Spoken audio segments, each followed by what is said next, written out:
Now, lastly, what we can say that in India, based on these exercises, I can just give you as an illustration the three important case studies.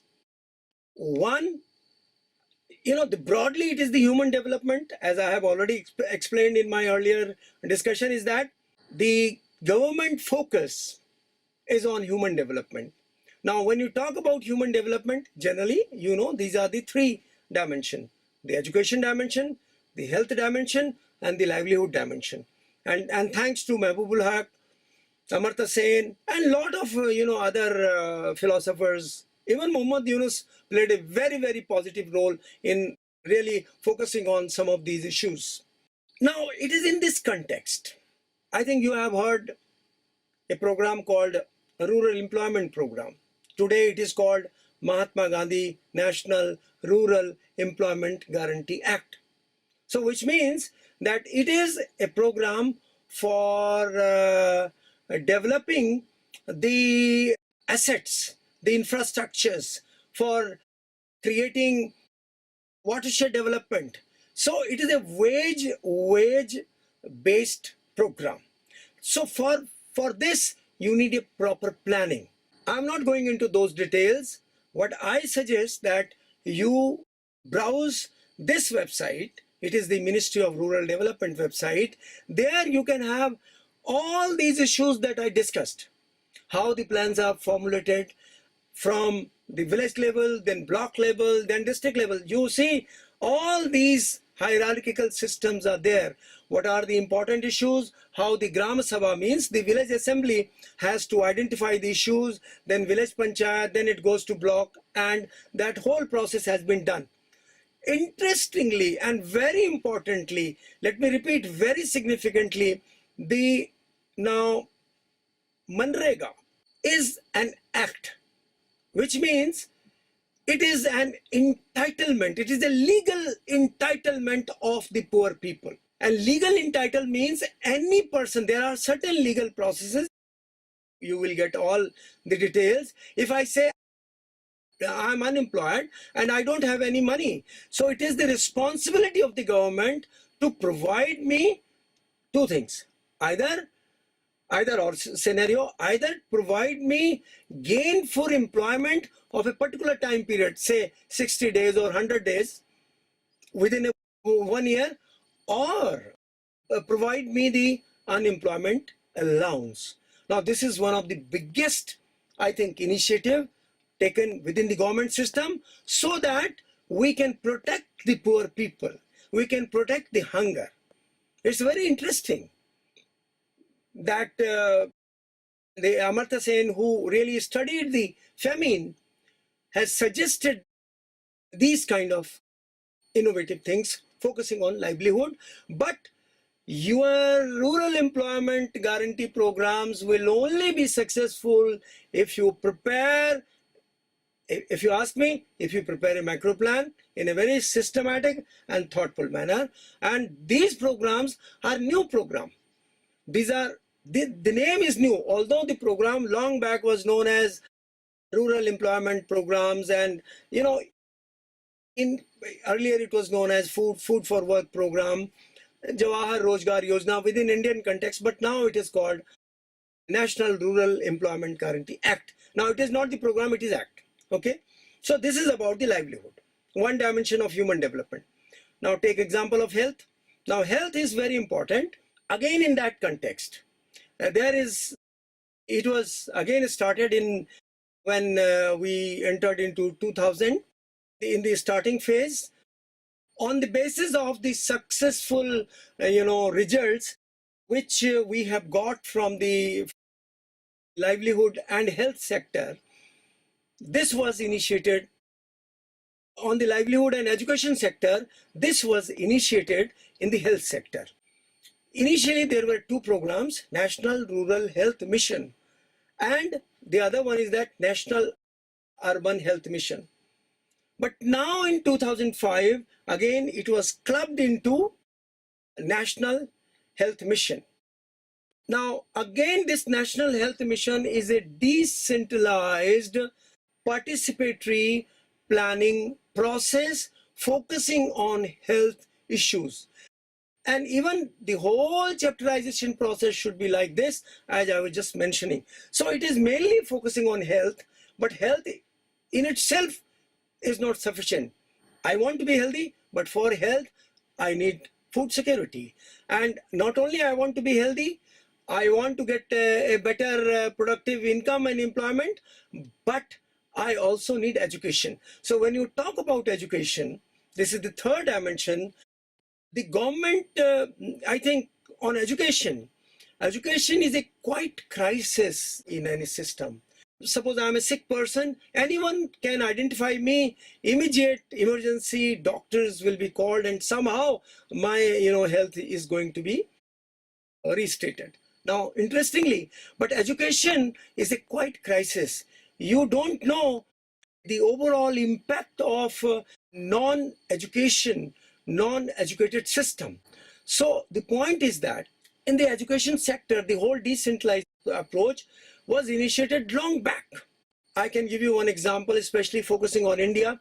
In Bihar, there was Bihar Education Project. In Uttar Pradesh, there was a UP Basic Education Programs. These programs were mainly focusing on micro-planning approach. Bihar Education Project is famous for its micro-planning approach.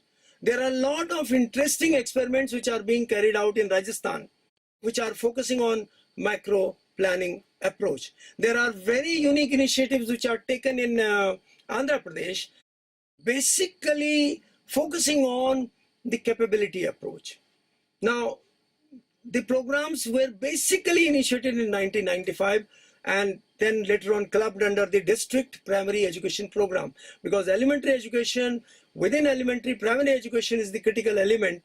And that's why, all and the compulsory mandatory condition of the education planning was to prepare plans at the grassroots level, from village to block to district level. And this has been done. And later on, the world's biggest social sector program, all these small programs are merged into this program. It is called SSA. It is called Sarva Shiksha Abhiyan. You might have heard. You better go to MHRD site and you will get plenty of material in that. So Sarva Shiksha Abhiyan is the biggest social sector program focusing on elementary education, and again focusing on the entitlement and on planning. On the basis of success of Sarv Shiksha Abhiyan, the focus was later on shifted at the secondary level. This is called RMSA, Rashtriya Madhyamik Shiksha Abhiyan. It is focusing on secondary education. And uniquely, very recently, there is a new program which is known as Rashtriya Uchchatar Shiksha Abhiyan in the last 3 or 4 years. Interestingly, the methodology of SSA, RMSA and RUSA are the same, preparing a plan at the district level. Sarv Shiksha Abhiyan, a particular district. Rashtriya Madhyamik Shiksha Abhiyan, a particular district. Now, interestingly, RUSA, university is not a district thing, but it is the university catchment area. So it is, the planning is done at the university level. However, at present, it would be very difficult to really implement those things. But what I'm suggesting is that in case if you involve yourself, if you indulge yourselves, especially while conducting the research activities, if you involve yourself in this process, then things will go on. Again, so what I have done, I have given you very briefly, in case if you are motivated, if you think, yes, there is something in it, it is better if you browse some of those sites. There are manuals, there are literature, comprehensive studies which are published in the reputed journals. Remember, now the economics has come out from the watertight compartment of very simple things. It has been widespread within the education, health, and other interdisciplinary aspects. So it is better if you focus on these areas in case if you are interested and try to do something new. Now, you see the impact of all these things Take again, I'm giving you the example of education. There is a right to free and compulsory act. The Indian constitution is again amended, and education, especially elementary education, has been made a fundamental right. 21A article. Now, if it has been made a fundamental right, then it is your responsibility, it is my responsibility for universal and compulsory and free. The education must be free and compulsory, joyful education. That itself is a big, big ocean of knowledge. There are community organizations. When you talk about micro planning, you have to ensure participation. There is a school management committee which is there in this RTE, Right to Free and Compulsory Elementary Education Act of 2009. And accordingly, there are a lot of issues.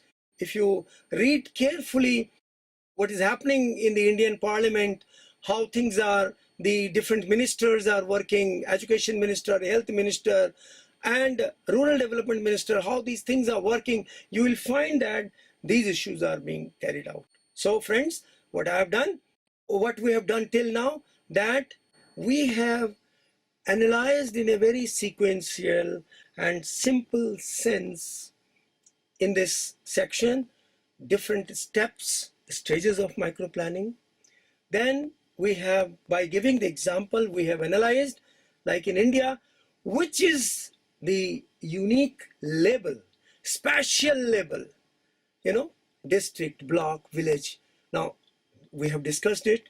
And then we have discussed the Atma, the soul of micro planning is the participatory processes which lead to empowerment. Because if you empower the villagers, nothing like that, they can do wonders. So that is important. Then we talked about that when we talk about this whole integrated area development plan, then we have to ensure various parameters which ensures the quality of the plan. We discussed about specific as an illustration, different chapterization.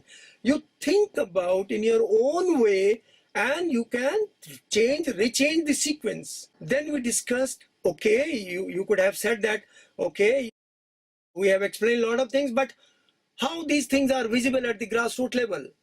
I will simply say, see, go to any village, see how Narega is working.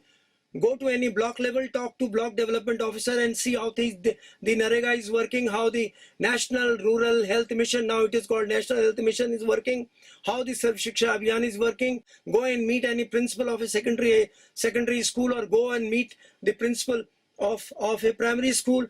Go and meet the Panchayati Raj people, the local self-government. They will tell you some of the realities. So friends, it is just beginning. It is just beginning. If you see the time series, all these three programs are not before 15 years back. So they have started almost 15 years back.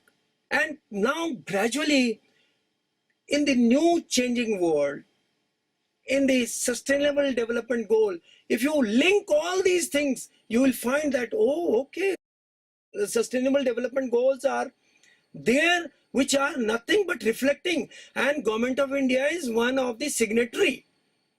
If you see any site, Prime Minister's site or the Niti Aayog site, you will find the sustainable development goals, and all these goals are there. So which means that now the whole issue of micro planning is very important. And ultimately I say that I am very hopeful that many of you would involve yourself in identifying the criticalities which are associated in these programs at the grassroots level. The way forward that I can give you, you identify a few areas which are concerned with human development. You review some of these studies in some of the reputed journals. On the basis of that, you select some of the area, or you can do research, or even a group of students. You remember what Muhammad Yunus did? Muhammad Yunus, while teaching in Dhaka University, he was more upset by the famine which was prevalent at that time in 1980 around in Bangladesh. Then what he did, he simply asked a few of his students to go along with him to the adjoining villages. And remember, this one small initiative converted into a big movement of Bangladesh Grameen Bank, which ultimately resulted into giving a Nobel Peace Prize for a very learned teacher of economics. So if you want, don't worry about, select a few villages, conduct a small case study, come out with the ideas, and thanks to ICT revolution, all the informations are available, through ICT. Use the ICT, use your library, ask your teachers, and in case if you have any problem, you are most welcome to interact with us. And I hope you enjoyed all these 3 modules in a sequence, and I wish all of you who are hearing this, who are watching this, must convert this learning input into your action, and so that you can conduct a beautiful research studies on human development dimensions concerned with various facets of life, focusing on micro planning and participatory development. I wish you all the best. Thank you.